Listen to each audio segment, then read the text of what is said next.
It was around 6:30 in the morning. We had flown to Florida the day before, and my sister called, and I can't remember what she said. It was something like, "Maddie, I'm so sorry. Mom's passed." And I remember I froze and I could not move. I felt like I was paralyzed. And that was New Year's 2021. Um, this is really hard to record this. I spent a long time trying to figure out if I wanted to record this episode regarding grief and how it's been after losing mom. I think it's been about near a little over 2.5 years ago. And everything in my life took a pause when she passed. And I have been very afraid of sharing my experience with grief and mourning mom's loss. And yeah, I'm just trying to be transparent. And I know that I really do value being transparent. And I'm hoping that me sharing my story, my experiences, may help someone who may be experiencing something similar. So, just a context when I get a little hesitant while reading my past reflections. So, um, so I continue to write. When will you stop being the girl with a dead mom? Can't you focus on anything else but the fact that she's dead? People are tired of you. You are tired of you, fixating on this. You could have done a better job supporting her. Maybe things would have been different. You're so basic that you can't find anything else but to keep looping this in your head. And you'll stay at war with yourself the rest of your life. Cognitive distortions become the beast in my mind. I try to fight them. I feel defeated. The wounded, fearful, yet hopeful part of myself thinks, Maddie, feel this pain. Don't push it away. Let it teach you something. So, when I look at what I wrote, I don't know how long ago this was. Probably a year and a half, a year ago. And these are very strong cognitive distortions that were in my head during this time of grief. And let me just begin by saying that whenever someone tried to tell me I was in denial or just in the anger part of grief, putting me in a stage of grief, I would just get so upset. Because I can't be put into a box and my experiences can't be put into a box. But when you listen to these, the phrases that I had been telling myself over and over again, my mom's life was one of a lot of struggle in the past couple of years of her life, more like the past decade. She struggled strongly with addiction and happiness, quite frankly. And so I want to honor my mother's life when I talk about her, but I also want to be transparent in how it also, her life and then her passing definitely impacted me in a way where I deeply think about quality of life and habits that lead to wellness generally. And it definitely contributes to my sensitivity as I go throughout life currently. So today I wanted to talk about the grieving process, or at least begin talking about it and how I took care of myself while grieving and what I found was really helpful in putting myself in the position to experience joy.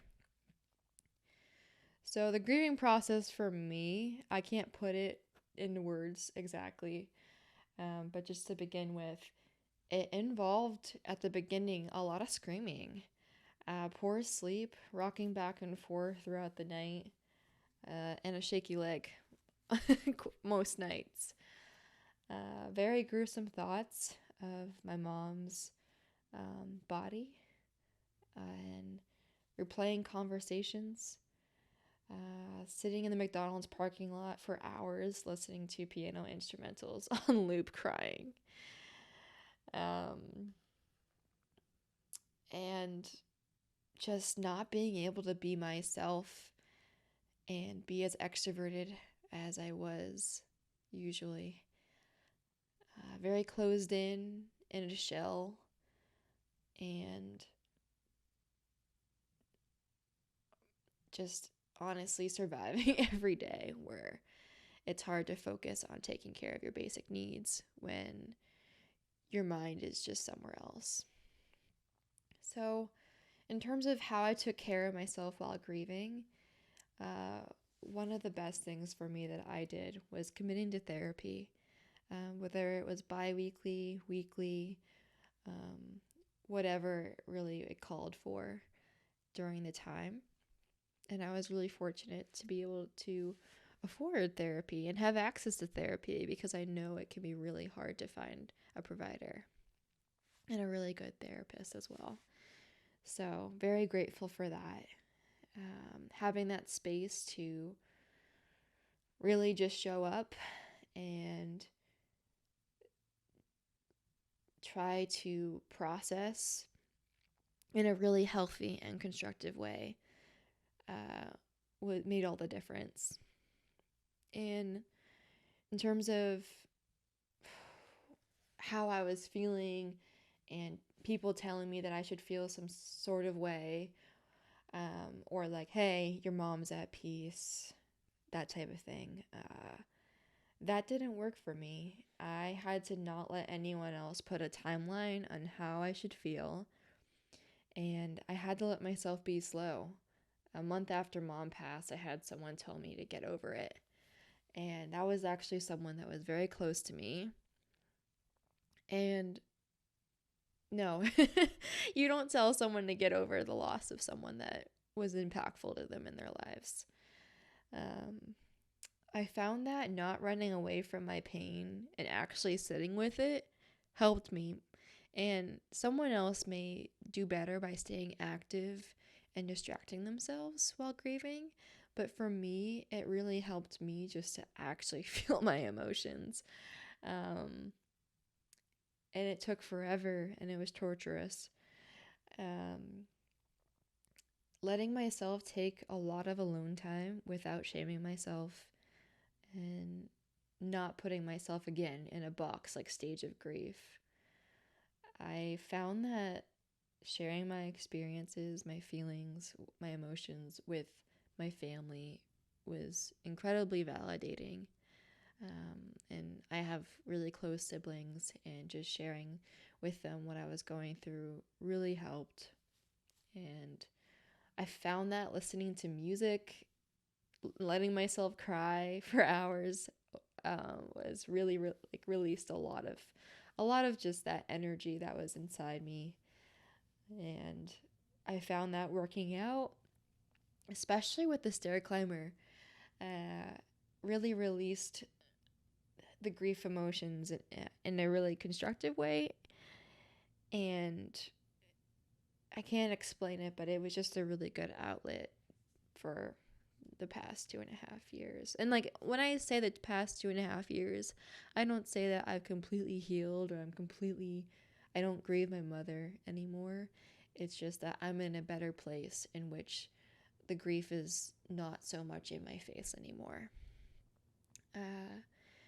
I wanted to touch on being transparent about your needs while you're in the workplace and also within your academics. So grief will creep into your life, and you'll be in a different headspace Well, not speaking for everyone, but I was. And I needed to recognize that that was okay. It was okay to say, like, hey, I'm not in the best place to be completing a paper right now. Can I please have an extension? Or taking a sick day from work because you need a mental health day. And like making it known to yourself that your feelings and the emotions you're going through while grieving, they demand to be experienced, and you can't put a timeline again on grief. So it's not beneficial to bully yourself into what you think you should be or how you should be showing up in your life. Obviously, you have responsibilities, but another responsibility, a very important responsibility, is yourself and tending to your needs. The past couple years, I have been very interested in the ability to feel joy while grieving. So I like to think of continually every day, usually. I've been through therapy, I've been thinking, okay, how can I put myself in a position to succeed today, tomorrow, etc. And so putting myself in the position to experience joy, that's what I want to talk about. To be honest, it took me such a long time to feel open enough to put myself back out there and be social. This came at a much later time than expected. It didn't also help that we were in the middle of COVID. So reminding myself that I deserve to take care of myself and be responsible for myself and not abandon my needs was one way, or a mindset in which I put myself in the position to experience joy. And getting dressed in the morning, getting out of the house. What this looked like for me was going next door to take care of a couple horses that were my neighbors and mucking stalls, quite frankly. And what was also helpful was having an accountability buddy in terms of working out. So my sister and I had a few workouts, and we'd walk often. And avoiding alcohol, at least for me, helped me be in a position to better experience joy. Because drinking for the next year after she passed, was a dangerous game, often amplifying the feelings of loss. And it often felt like I was losing her again when I drank. And then getting back to working in person forced me to get outside my shell and focusing on moving forward and finding activities that may motivate me, and also remind myself that I can invest in myself, and there was more to life than grieving the loss of one person. There are also many people around you who can inspire you, who can uplift you. And again, like, I just remember when I was able to start laughing again with my peers or my friends, and just have my cackle come back out. And I'm going to cry talking about it. I just know that because you love someone when you grieve, you love very deeply, and you can also experience joy very deeply, and the same way goes for grief. And so getting back into experiencing joy, and then realizing that you can experience joy the same day that you experience intense grief. And that always threw me for a ride. And I just know that I'm really glad that I took care of myself during those really hard times, because now I'm in a position to laugh with my friends and, call my brother up and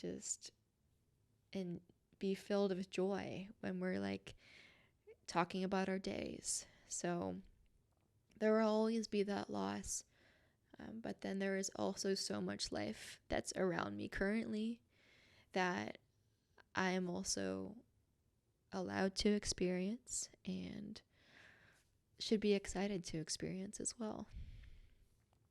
And then I would say getting back to what makes you feel creative, getting in touch with more or less like your inner child. So getting back to the activities that make me feel like time stops a bit.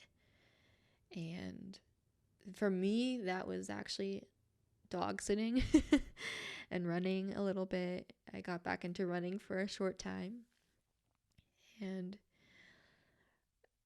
just, again, just really focusing on taking care of yourself through all the emotions that you may experience while grieving. So I hope this was helpful to anyone who is experiencing grief. For those who haven't experienced grief or who has a friend that may be going through something similar, I can just tell you that support looks like it's always different for each person, I'd say. So some people want to hear words of affirmation. Some people just need quiet, quality time or short text or a walk. It really depends. And so I remember when people asked me, like, hey, how can I support you? And it took me a while to even know how they could support me. And looking back, the most helpful things for me were not having people quickly tell me something in efforts to make me feel better. Just people that were like, hey, I know you're hurting. I'm here for you. Let me know, like, how I can support you. But like, there's no pressure in terms of how I should feel. No rushing the grieving process. No telling me mom's in a better place. So again, it's always different for every person. And I think that having grace on how awkward it may be to have a friend that's grieving, or that's you, that you're like, why am I feeling this way? Having grace on yourself and your friend, whoever it may be, is really critical. And just showing love to yourself no matter what. I really enjoyed this conversation. I hope you are feeling some kind of good energy coming your way after spending time together. Have a good day.